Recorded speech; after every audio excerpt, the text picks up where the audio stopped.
coup dire pour M. Paul Kagame na régime na Mobimba. La diplomatie à Mokozamboka Félix Antoine Tshisekedi Tshilombo à l'attaque. Awa tokolo bandeko ba congolais na France, une équipe composée de Maman Thérèse Kaikwamba, Lutundula et Patrick Mouyaya.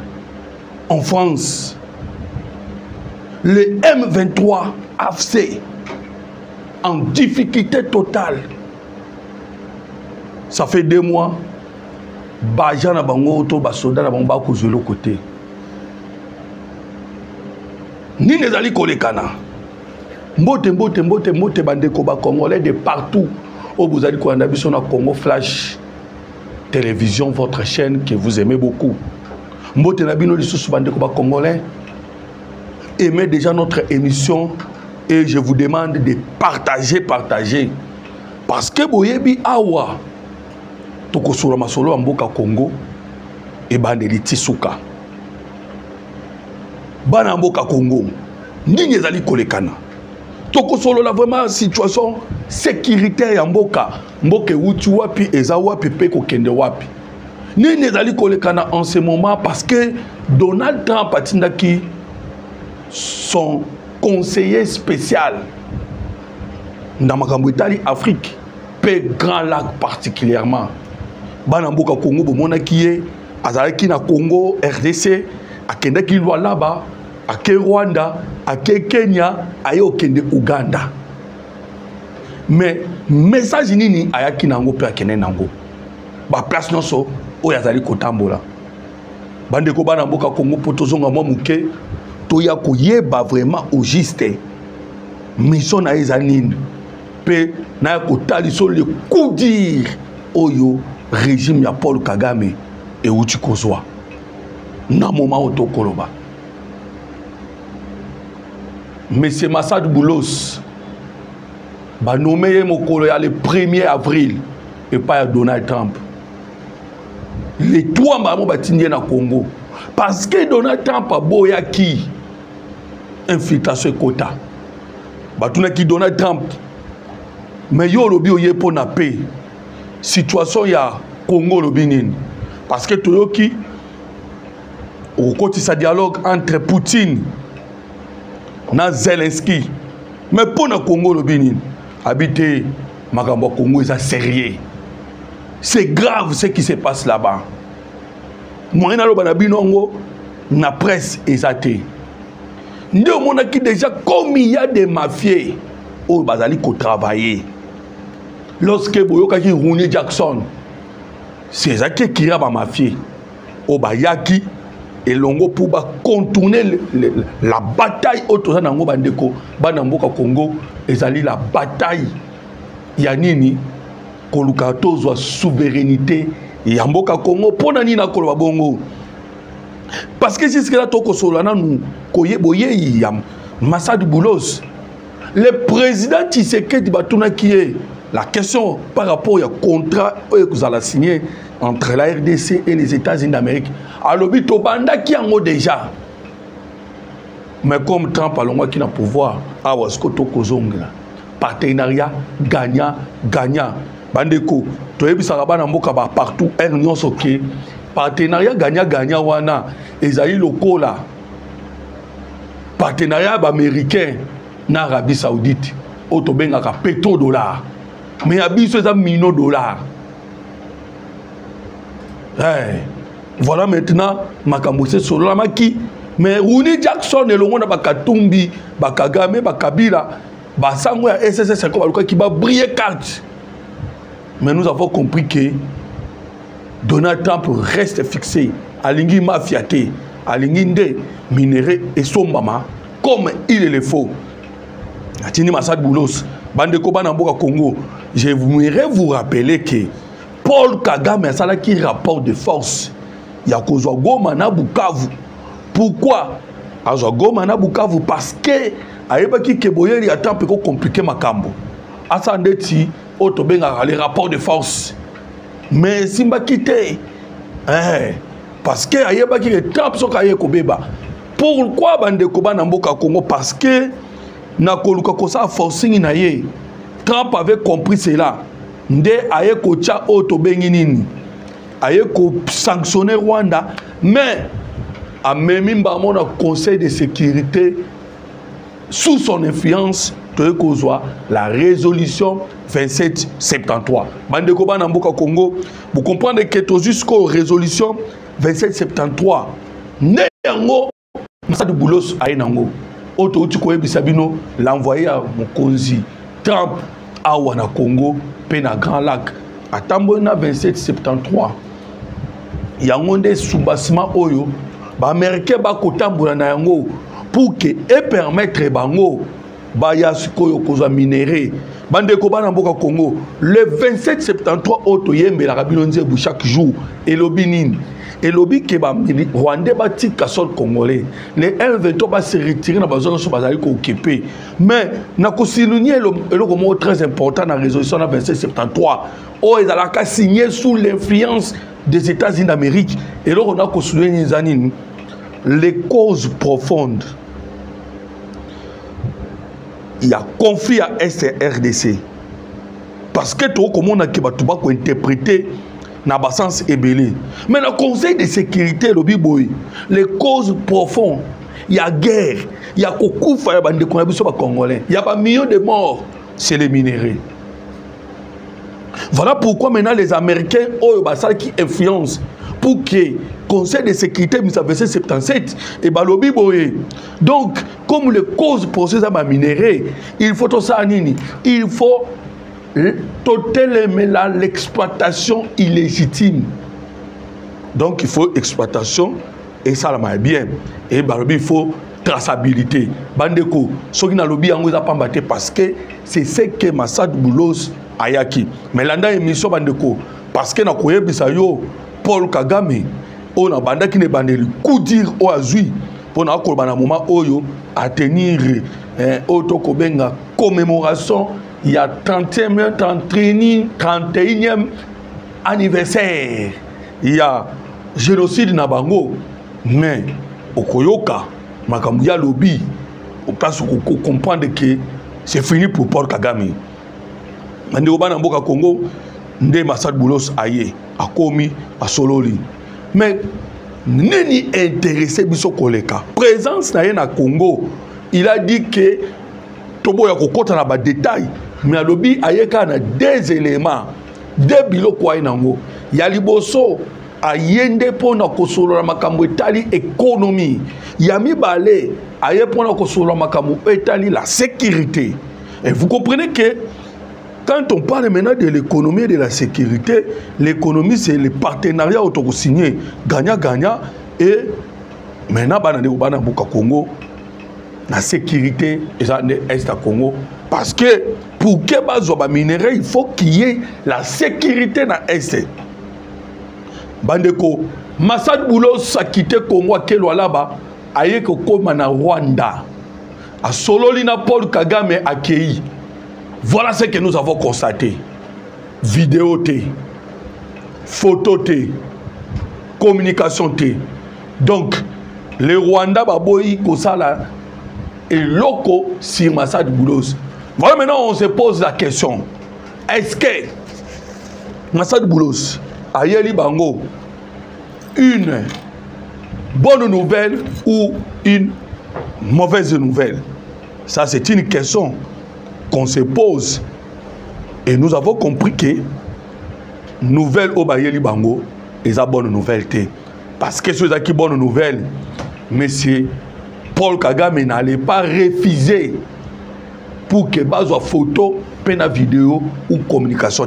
Mais comme il a refusé, c'est-à-dire ils allaient collaquer ça directement que ils allaient n'avantage à Bangote. Mais bandeko les coups d'Iro na Koroba, c'est pour la première fois pendant que Namboka Congo, on constatait que Paul Kagame a sali organisation sans que ba invité baya. Et pourtant, azalaka soka sa ici manifestation, on constatait mukili mobimba baye. Mais cette fois-ci, batu bayete Pourquoi? Parce que il est isolé.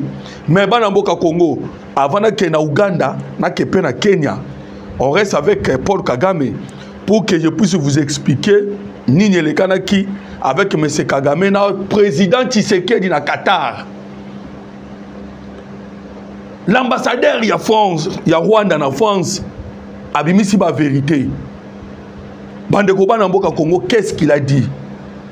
Il a dit que Masolo selon entre Tshisekedi Kagame na misu ya émir ya Qatar, Paul Kagame a négocié le silence ya président Tshisekedi.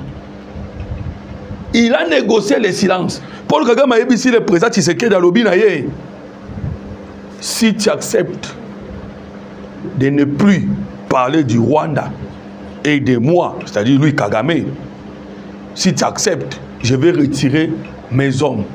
Le président Tshisekedi, connaissant Paul Kagame, parce que lui il a parlé que il y a l'ingé qui a son silence. Maintenant le président Tshisekedi lui connaissant, à tout nier maintenant, quelle sera la position de M23? Parce que il y a lobby que ceux qui ont le tangi Rwanda te, na tangi pe le sous combonoté au retiré. Maintenant bah M23. Oh non, les M23 sont des Congolais. Ah bien, ok, merci. Bandeko Banamboka Congo. Mais il y a aucune réponse à mon konzi Tshisekedi. A ABC Paul Kagame, pe émir ya Qatar. Alors non. Plus question, il y a Moutou Oya Bomi. Après, to aminicié, après il y a un gouvernement. Cela ne passera plus. Bandeko Banamboka Congo. Vous savez pourquoi to lo bayango? Parce que Paul Kagame a compris. Pourquoi Paul Kagame a voulu acheter le silence? Il y a le président Tshisekedi. Parce qu'il a compris déjà que après la démarche Tshisekedi à Nango, Tshisekedi est en train de suivre Bandeko Banamboka Congo. Nabo sanité na kozonga na Rwanda, na kokende pe na Uganda, pe na Kenya. Mais le président Tshisekedi, parce que na kofungula parenthèse, le président Tshisekedi azali kolana nzela au Paul Kagame atamboli.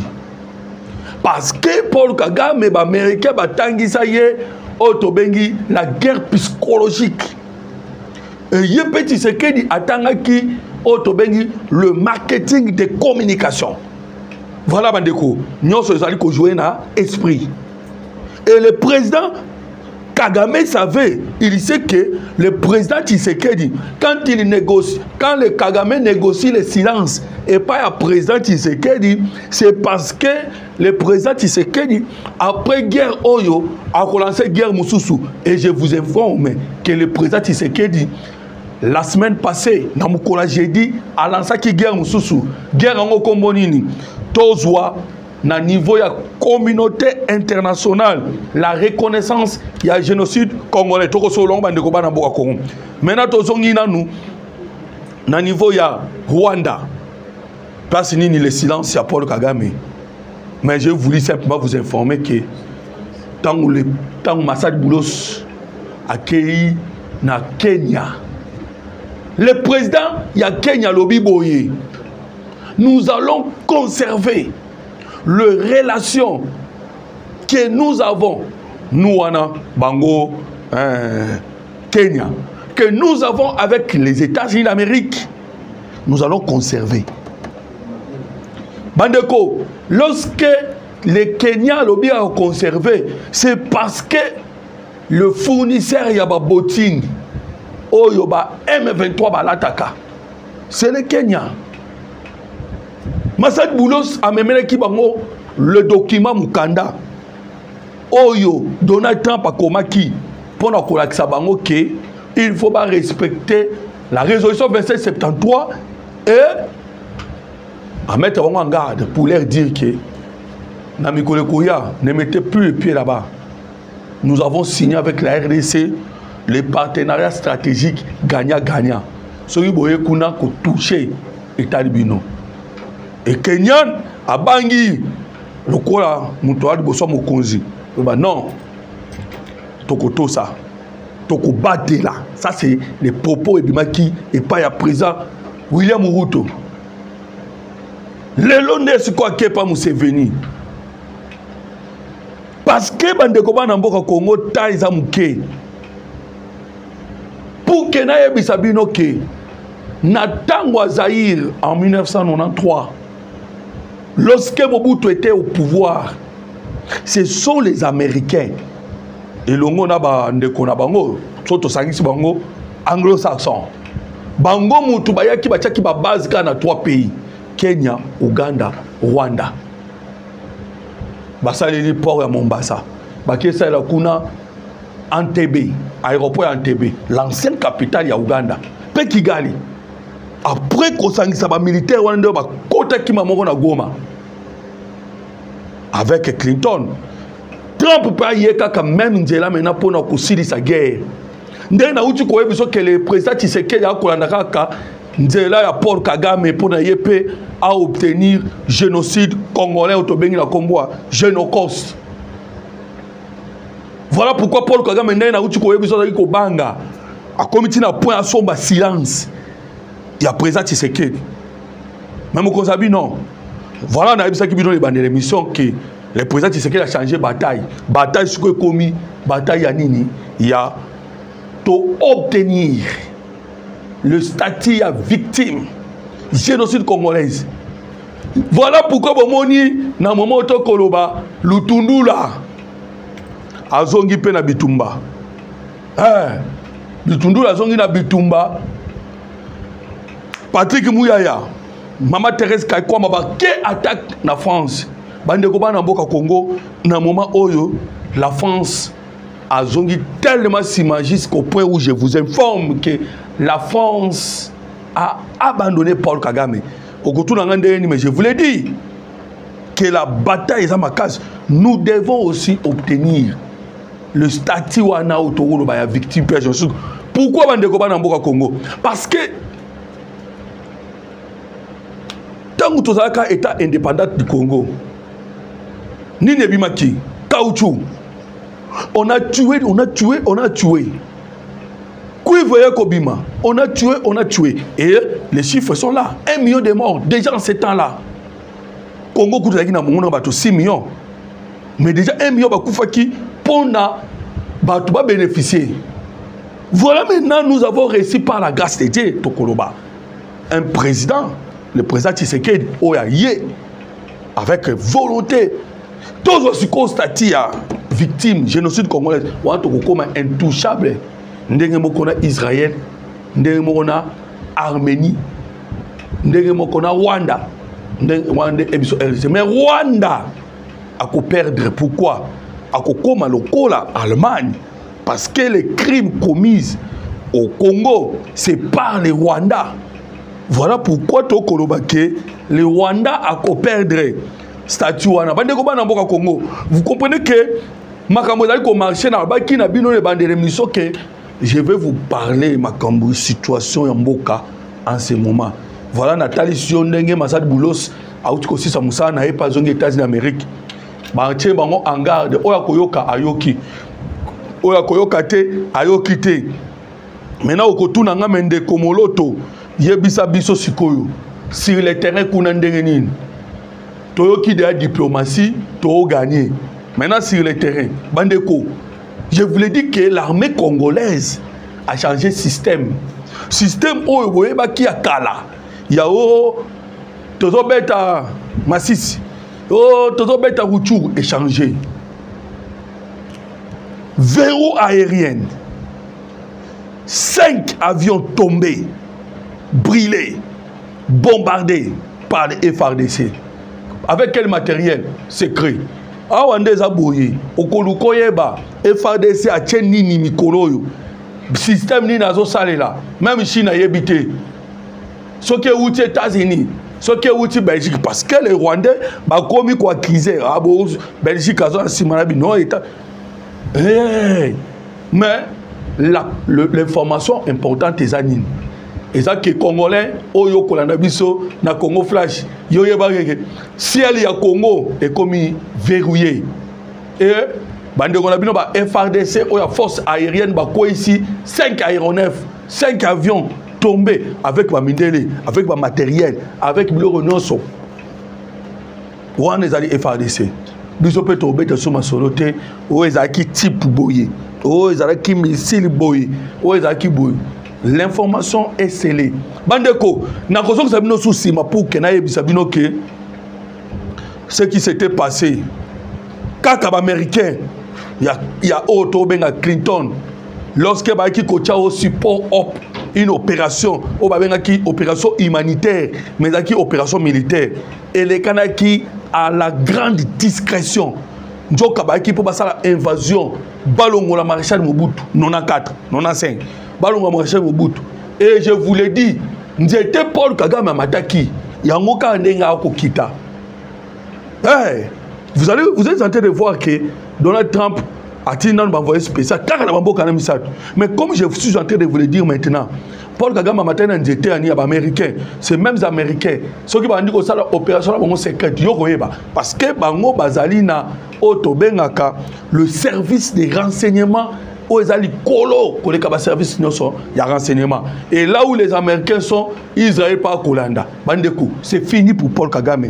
Voilà pourquoi le lot Kagame a bimisi ba secret. Parce que naïbsa ibino ke Masad Boulos et pas na Rwanda, mais kuna makamuruba mite, photo te, vidéo te, communiqué te. Mais Paul Kagame, alors bio non. Ceux qui biso sont copiés, minéraux à SND ba koloba biso. Mais pour nani biso to senga bino ka mbongo tilelo. Ça c'est Paul Kagame aujourd'hui. Alors mais pourquoi ba ko senga ka mbongo tilelo? Et à répondre aux Américains, minéraux en minéraux. Ce qui vont maintenant tout bon sambo kana biso de tiabinoti. Minéraux on est kendaka et pas na bino. Bino moko boyebi. Pourquoi aujourd'hui il y a la guerre à l'est de l'air du Congo?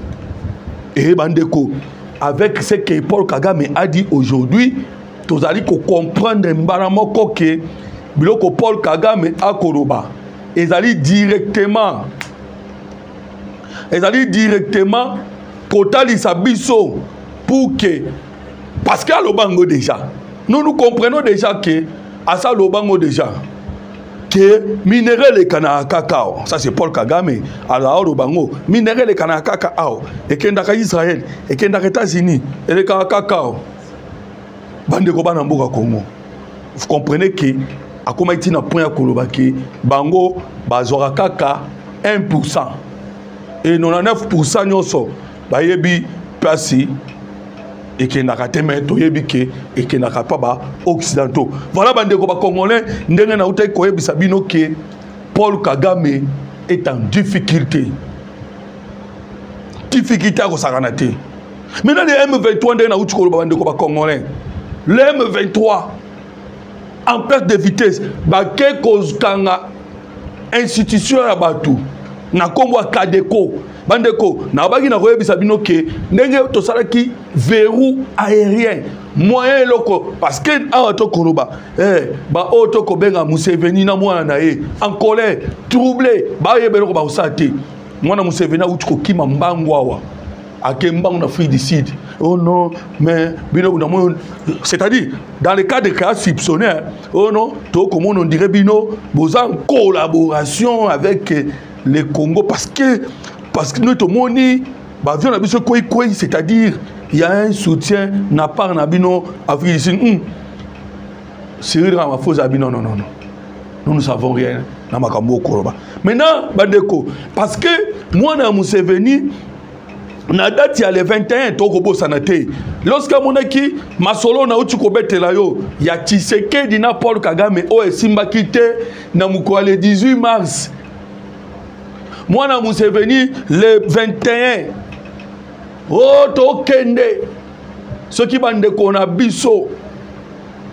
M23, AFC, ba koti qui s'en a été biso to kota. Bandeko, nanina ye bisayo, oyeba. Situation ba M23 en ce moment, ezali ndenge nini. Le M23 AFC en ce moment, après l'échec cuisant, yama kasi ko le canyon so ba utu ko joie o ba perdre mindere ba technicien ba bouillage électronique ba perdre ba matériel ba perdre boyebi na ba homme de troupe ba pakati mbangu batiki ba libérer Walikale kuna na se bakende kokuta na banyoka na ijwe mbangu bakitaki Walungu boyebi bandeko na Walungu bakebunga na bazamba bakanisi 1996 na 2025 ekokani ekokani te. Voilà maintenant la minute bazali cantonné ndena utu koyebiso ils sont allés menacer Otobengi institution Batuna Kombo ya Kadeko. Pourquoi? Parce que je vous le dis et je vous le confirme, les M23 ne sont pas payés. Ça fait 2 mois bazo mbongote. Ba remplir ki bango na ba promesse. Maintenant bazan en difficulté. Les moyens de déplacement exacté. Carburant rocha na ba mituka exacté. Ba munitions exacté. Ration colis comme une difficulté. Salaire exacté. Maintenant boyebi ke bango balinga ki ba komisa ngambu wana lokwa mboka. Watu ko bagoma na Bukavu. Maintenant baza en difficulté. Il y a ba otoko babilo ba élimination surtout tangi. Maintenant il est en difficulté, ba kenda ki ba forcer ba buka banque na Goma ba ko quitter. Nde ba kezo institution ba to Kadeko. O population boya ka kotika mbongo awa. Bandeko, je vous l'ai dit, nous avons des vidéos. O toko ikola kisabino ke na ba vidéo wana bana mboka Congo. Salité koti na Goma ya kosakana te na Bukavu. Et ezali Monisco nde mundo akomi kolongo la salité. Bandeko, vous allez maintenant comprendre que bawela ki kozwa Goma na Bukavu. C'était dans les buts ba forcer mokonza mboka le président Tshisekedi a négocié.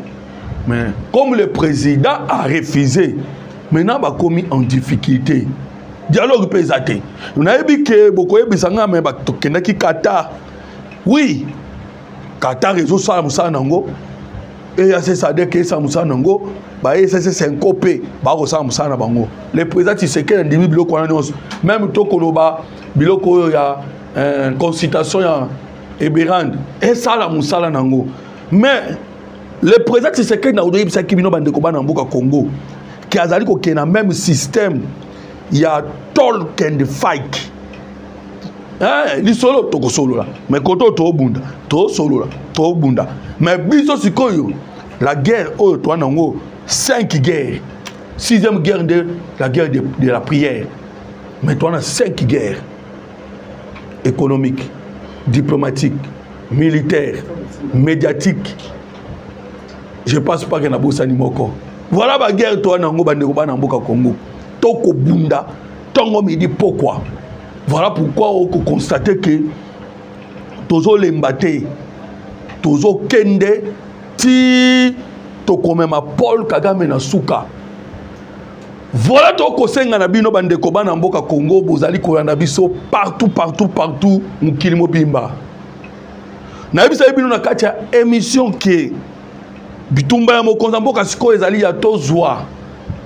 Auto benginini statut à victime génocide congolais génocos pour obtenir yango faut to panza sango mukili mobimba sunga biso panza émission partager pour que bandeko nyonso bazali partout na mukili mobimba bayoka tango bakoyoka pe makambo tokolo parce que za makambo mboka na yo mboka na ngai tango bakoyoka bango pe bako adhérer toko chama kelele au moins de makelele toko cha Paul Kagame bengi président albité aluka somba silence mutakolo bazala kate sko mutakolo bazali. Voilà maintenant l'importance ya to panza sango panza partager l'émission, aimer mon émission nassé cha commentaire loba la patrie ou la mort, loba l'obtention il y a génocide congolais parce que il faut honorer plus de 10 millions de morts.